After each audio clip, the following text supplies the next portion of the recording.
Welcome to Lead with Confidence. I'm JP Warren. Every episode, we take a theme from our Monday morning leadership call and apply it to real life scenarios so you can build your confidence, crush your imposter syndrome, and step into the leader you actually want to be. Short, real, and straight to the point.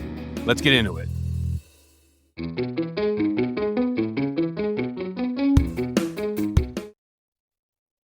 Welcome back to a new Lead with Confidence. I'm your host, JP Warren. If you're just tuning in, we're giving you 10 minutes or less of daily soft skills frameworks to only help you show up, lead, connect, and influence better. Why? Because soft skills are 85% of our career success. And today, we're talking about the 3 types of people in networking events and which one are you. And if I'm giving you this in 10 minutes, all I ask for 15 seconds of your time to go over, leave a like, leave a review, share this with others, because I love seeing where people download this. I love seeing this impact and help people around you, the listeners and the audience. It's just, I think we need more communication skills in this hyper-connected yet disconnected world. So that's what we're talking about today. Today, we're diving into the 3 types of network attendees and which one are you? And honestly, how to exit a conversation you kind of feel stuck in. So that's going to be towards the end. So stick with me. It'll be 10 minutes or less, and this is all for you. All right. So the reality is this: there's 3 people that walk in the network events, right? Most people dread networking events. Why? It's a room full of strangers, and you have to feel like you have to walk in and collect business cards. And how do you follow up with this person? And oftentimes those business cards stay on your desk just collecting dust, right? So how do we actually get in there, and who are you whenever you walk into a networking event? Okay.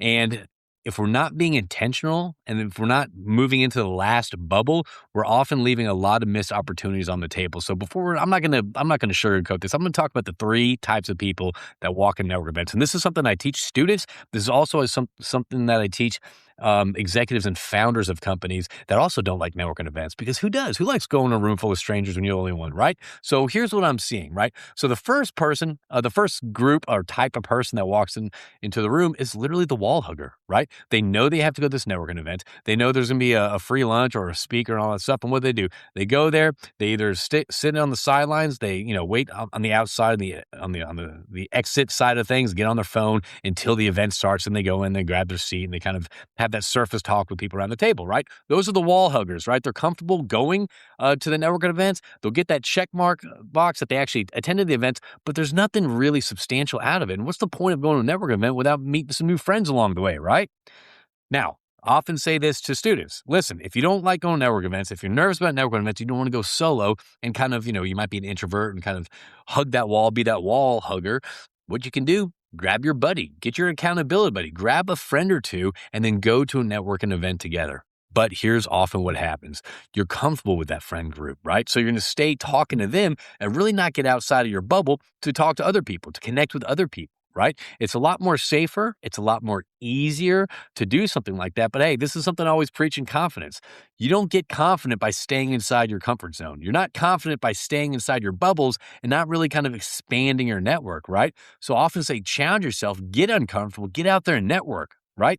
So this is the actual category I'm encouraging you to challenge yourself to actually strive to get into, to fall into. These are the intentional connectors.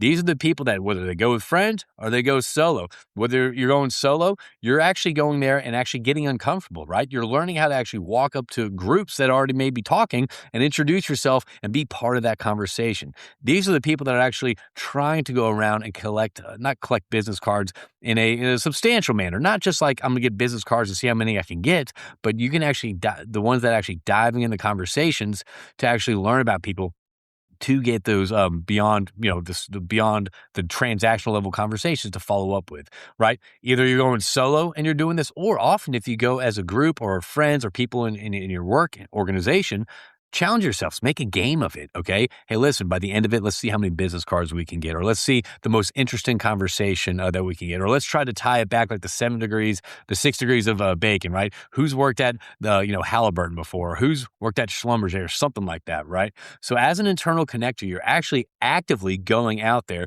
to connect with others. And here's the deal. It may feel uncomfortable, right? It may feel, how do I approach a group that's already talking, that already looks established, and actually break in and start talking to them? Here's what I want you to understand. It's a networking event. People expect to get interrupted. People expect to meet new people. So really have fun with it. Introduce yourself and remember, we talked about this in previous episode, have 2 or 3 questions ready to go. And again, this is not your brochure. It's not your elevator pitch. Have 2 or 3 unique questions that you can lean in on and talk to people about, right? Chime in, ask the question, just have the conversation flow. So don't be the wall hugger, right? There's no point with you going to a networking event if you're the wall hugger, because you're not going to meet any people. Or if you're in your friend bubble, your comfort circle, right? You're going to be talking to them. You're not going to be going out there and meeting new people. So put yourself in that third category. Get uncomfortable. The more times that you open up these kind of conversations, the more time you walk into these groups that are already talking and you introduce yourself, the more confident you're going to be. And I often say this, this is kind of overlooked. It's so obvious. And oftentimes soft skills is very common sense, but smile, have your facial features happy, smile, because people connect with that a lot more. People are drawn into that energy and vibes a lot more. Okay. Now here's the deal. Sometimes I've been in this situation before. You kind of get caught up in a conversation. Next thing you know, that's all you're talking to for the next 20, 30 minutes. And you see people that you really want to connect with, but you can't because you're kind of stuck in this conversation. It is okay to dismiss and excuse yourself from a conversation. Say, hey, listen, JP, it's really great talking to you. I really do appreciate this. But there's actually someone that just walked in I'm really trying to get in touch with and connect with. Let's continue this conversation later. Thanks for the talk, and we'll stay in touch, right? So have a way to exit a conversation, and it's perfectly okay to say, it was great talking with you, but I'm actually trying to go out and connect with this other person that just walked in, or I'm trying to expand my network, and I'd love to continue expanding my network with you and others in this room. So it is okay to end a conversation that is dragging on, okay?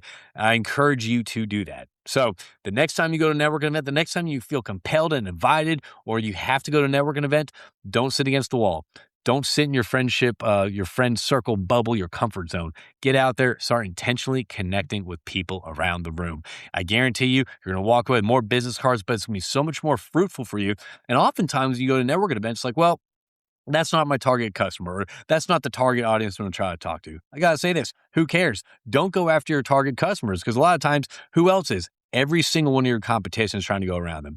Start building your networks with people that are external to your target audience. That way, they might have a good shoe-in for you to meet the person you're trying to talk to. So build your network with a lot of different people, a lot of different, and we're going to go over on like who you should be building your network with in a future episode. But again, start building it, because you never know what one introduction, what one conversation, what one introduction or conversation at a networking event, where it can bring you, all right, or what potential it can go. You might be able to help them. They may be able to help you. They might be able to help you, whether it's not today, whether it's not this month, but who knows where that can grow into. So that's what we have for you today. Thank you for tuning in for a Lead with Confidence. I'm your host, JP Warren, and we'll see you at the next episode that drops tomorrow.